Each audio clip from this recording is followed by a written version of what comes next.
just this week, the Navy admitted that several UFO videos are in fact real. They cannot be explained, and they show aerial phenomenon that baffles everyone, including people who know a lot about it, who's looked at them.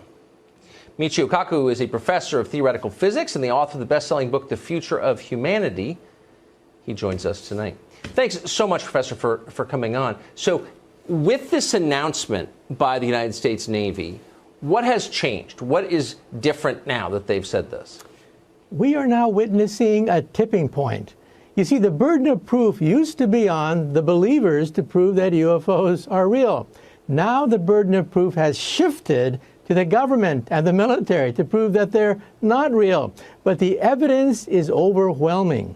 We have all this information from U.S. Navy pilots. We now have metrics. We can actually measure how fast they travel, how high they are, what kinds of centrifugal forces that they can experience.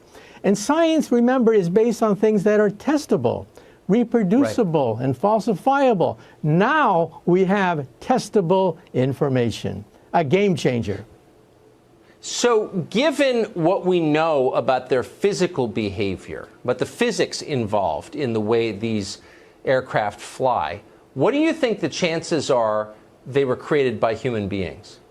Well, I think there's only two alternatives left now. One is perhaps they are hypersonic drone vehicles. After all, the Russians, the Chinese, and the U.S. are experimenting with hypersonic drones that can travel between 5 and 20 times the speed of sound. That's one alternative. But the other alternative is part of this game changer. We scientists have identified 4,000 planets orbiting other stars at night. Go outside tonight, look in the night sky, and realize that on average, every single star, I repeat, every single star on average has a planet going around it. And you wonder, is anyone looking back at you when you look at the night sky? So we have two game changers. We now realize that there could be over 1 billion Earth-like planets in our own backyard, and we can now measure the velocity of these objects. They travel between Mach 5 and Mach 20.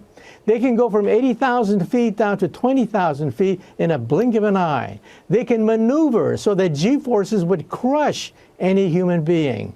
All of it on videotape. Given what you know about physics and its limits, given the behavior you just described right there, what do you personally believe the chances are that human beings have created these things?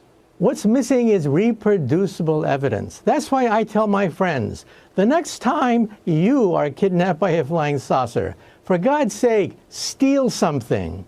I don't care if it's an alien ship, an alien hammer. There's no law against stealing from an extraterrestrial civilization.